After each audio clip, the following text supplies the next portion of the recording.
मुंबईमध्ये महानगरपालिकेच्या अत्यंत ढिसाळ कारभाराचा नमुना समोर आलेला आहे। मुंबईतल्या साकीनाका इथं उघड्या गटारात एका व्यक्तीचा पडून मृत्यू झालेला आहे। उघड्या गटारामध्ये पडलेल्या व्यक्तीचं नाव असलम शेख असं आहे। मुंबई महानगरपालिकेचा बेजबाबदारपणा या निमित्तानं पुन्हा एकदा चव्हाट्यावर आलाय। यापूर्वी मुंबई महानगरपालिकेच्या महापौर रितू तावडे यांच्या उपस्थितीत त्यांच्याच पालिकेचा एक अधिकारी त्यांच्या समोरच उघड्या गटारात पडला होता। सुदैवानं त्यावेळेला त्या व्यक्तीला तातडीनं वाचवण्यात आलं, पण असलम शेखचं नशीब तितकं योग्य बलवत्तर नव्हतं असं आज दिसून येत आहे। मुंबई महानगरपालिकेच्या बेजबाबदारपणामुळे साकीनाक्यात गटारात पडून एका व्यक्तीचा मृत्यू झालेला आहे।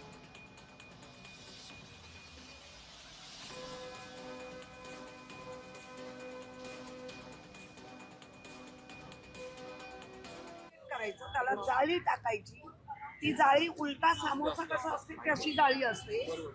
मागच्या वेळेला महापौरांच्या समोर व्यक्ती पडली, त्याची उलटी इन्क्वायरी चालली आहे, तो पडलाच कसा, अरे पडला कसा म्हणण्यापेक्षा तो पडला हे दुर्दैवी नाही का। आणि ज्या पद्धतीने ह्या सगळ्या सिस्टमला गेल्या 4 वर्षात कुठलाच नगरसेवक नसल्यामुळे प्रशासन अंकुश निघून गेलाय का, आणि आजही त्यांना अंकुश ठेवता येत नाही, कारण का पावसाळ्यापूर्वीची महानगरपालिकेमध्ये चर्चा होते। महापौर आणि उपमहापौरांनी दौरे करून मुंबई तुंबाची थांबत नाही। त्यासाठी तिकडे असणारे कर्मचारी अधिकारी यांना विश्वासात घ्यावं लागतं। जी कामं सुरू असतात त्याच्यावरती नियंत्रण असावं लागतं, आणि प्रशासकीय नियंत्रण आणि रोजच्या रोज मॉनिटरिंग यामुळे ही कामं होतात। तो नियोजनाचा अभाव असल्यामुळे आज ही मुंबईत परिस्थिती उद्भवलेली आहे। किती मृत्यू अजून या मुंबईतल्या सर्वसामान्य लोकांचा हे घेतील हा प्रश्न या ठिकाणी निर्माण झालेला आहे। महाराष्ट्रावर हीच परिस्थिती आहे। भ्रष्टाचारामध्ये लथपथ असलेले सरकार, हे निर्डावलेलं सरकार, यांना कुठलंही आता काळज वाचलेलं नाही। लोकभावना यांना आता काही राहिलेला नाही, आणि अशा या भ्रष्ट सरकारला आता लोकांनीच जागा दाखवली पाहिजे। 20 दिवस 22 दिवस उशिरा पाऊस आला तरी महानगरपालिकेची त्रेधा तिरपीट उडाली। महापौर ज्या ठिकाणी पाहणी करायला जातात त्यांच्या डोळ्यात देखत मॅनहोलमध्ये महापालिकेचा कर्मचारी अधिकारी खड्ड्यात जातो। मुंबईभर ही परिस्थिती आहे। मुंबईत अनेक ठिकाणी पाणी जरा जास्त पडलं तर मुंबई चोक होते। आज ही घटना आपण ज्याचा उल्लेख करताय ती झाली, अतिशय दुर्दैवी आहे, आणि माणूस वाहून जाणं ही अतिशय गंभीर गोष्ट आहे। दरम्यान जय महाराष्ट्र वृत्तवाहिनीनं मुंबईच्या महापौर रितू तावडे यांना प्रश्न विचारले की अशा पद्धतीचा बेजबाबदारपणा का होतोय। रितू तावडे यांनी महानगरपालिकेचं एकूणच वक्तव्य आणि वर्तन याबद्दल काय भूमिका व्यक्त केली आहे ती पहा।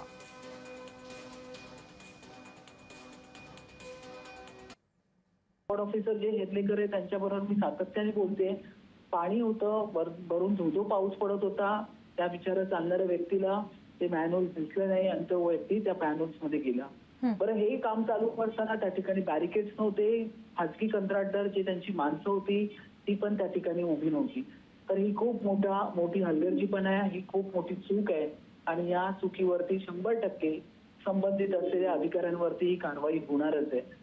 परंतु या ठिकाणी पूर्ण या गेल्या 1.5-2 महिन्यापासून वारंवार मीटिंग घेऊन, वारंवार व्हिजिट करून, वारंवार सगळीकडे जाऊन प्रत्येक ठिकाणी मॅनहोल्सवरती झाकणं आहेत की नाही, झाडांचं ऑडिट करा, ज्या ठिकाणी सीसी रोडची कामं चालू आहेत त्याच्या बाजूला असलेल्या झाडांचं ऑडिट करा, तिकडे सिमेंटचं पाणी पोचतंय, पडदी तयार होते, त्या पडद्या काढून टाका।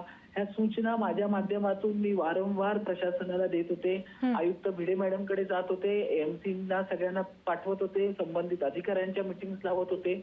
परंतु ही जी चूक आहे ही त्या ठिकाणी असलेलं झाकण काढून तिथे जाळी बसवण्याचं जे काम भर पावसात चालू होतं। रितू तावडेजी, मग कुठेतरी हा सगळा कारभारातला हा सगळा ढिसाळपणा दिसतोय आणि सामान्य मुंबईकराचा जीव त्याच्यामध्ये जातोय। रितू तावडेजी, 100% ढिसाळपणा आहे। मी अजिबात याला हे करणार नाही। तुम्ही जे स्टेटमेंट दिलंय त्याचं मी समर्थन करणार मी याला, की हा पूर्ण प्रशासनाचा ढिसाळपणा आहे।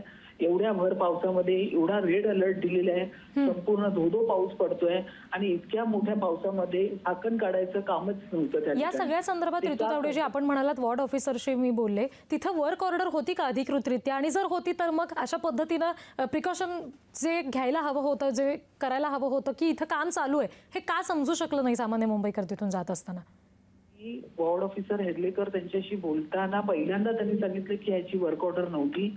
आता ते मला सांगतात की मॅडम ह्याची आधी वर्क ऑर्डर होती, ह्याला जाळं बसवण्याची, म्हणजे मला वाटतं बिफोर मान्सून ही जाळं बसवण्याची वर्क ऑर्डर होती आणि काम मात्र पावसात करत होती. ही फार मोठी चूक आहे प्रशासनाची.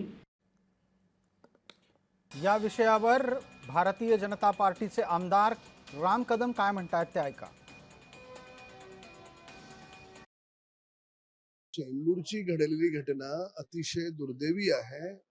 पावसाला नुकतीच सुरुवात झाली आणि आपण एक निष्पाप जीव त्या मॅनहोल मध्ये गमावून बसलो. गेलेला जीव परत येत नाही, त्या कुटुंबाच्या प्रती सांत्वना मी व्यक्त करतो. मुळामध्ये ते झाकण कुठे गेलं? जर झाकण कोणी चोरी करून नेलं असेल, काही झालं असेल, तुटलं असेल, तर अधिकाऱ्यांनी लावलं का नाही? कोणाचा हलगर्जीपणा होता, कोणाचा निष्काळजीपणा होता? या सगळ्या गोष्टी आपण तपासून जे जबाबदार आहे त्यांच्यावर कारवाई तर करूच करू, पण भविष्यात असं घडणार नाही यासाठी जे जे आवश्यक आहे ते आपण करणार आहोत.